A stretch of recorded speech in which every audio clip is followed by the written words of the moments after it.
এই আমরা চলে এসেছি বাঁকুড়ার বহু পুরনো গণেশ পুজো, যেটা আমাদের চন্দনদার গণেশ পুজো নিজের পৈতৃক বাড়িতে দীর্ঘ 23-24 বছর ধরে করে আসছে। তা এই মাত্র আমরা প্রবেশ করলাম। এখানে অনেকেই আছে, যেমন আমাদের ইউনিভার্সিটির কিছু স্টাফ আছে। মানাময়ী টাকা মানা হাতটা দেখি দে। এদিকে আমাদের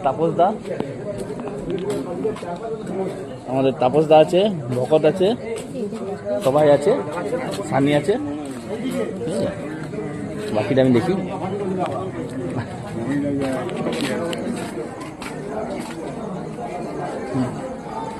এ হচ্ছে গণেশ ঠাকুর পুজো হয়েছে এখানে, দীর্ঘদিন ধরে এরকমভাবেই পুজো হয়ে আসছে।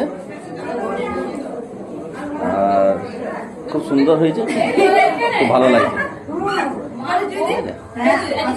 এবারে দেখি এইখানে সম্পাদি, এই সম্পাদি হাতটা দেখি তো একবার। বন্দনা, এটা আমাদের বড় বৌদি, এটা হচ্ছে বন্দনা, এটা হচ্ছে আমাদের সুচেতা, এই চন্দনদা। এই দা দুজনকে পেয়ে গেছি, চন্দনদা আর আমাদের বৌদি দুজনে আছে। চন্দনদা একটু কতদিন ধরে পুজোটা করছে তুমি? এটা হ্যাঁ 22-23 বছর তো হলো। আরে বৌদি তুমি কিছু বলো। সব ঠিক আছে, জয় বাবা গণেশ। ধন্যবাদ। আর বাকিটা আমি সবাই এসছো, খুব ভালো লাগলো। খুব সুন্দর পুজোটা হয়েছে। এটা আমার সেকেন্ড ব্লগ বানালাম, আর বাকি ভুল ত্রুটি হলে সেগুলা আস্তে আস্তে ঠিক করবো, শুধরে নেবো। ঠিক আছে। এই জয়দি আরটা দেখি দে।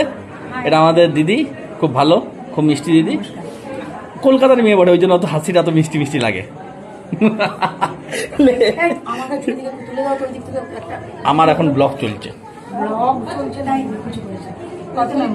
ঠিক আছে। এইটা হচ্ছে সেকেন্ড নম্বর ব্লগ হচ্ছে। ফার্স্ট নম্বর দীঘাতে করেছিলাম, এটা সেকেন্ড নম্বর। আরে কেমন আছে? কালকে ফিরলেন নাকি? হ্যাঁ কালকে ফিরলাম।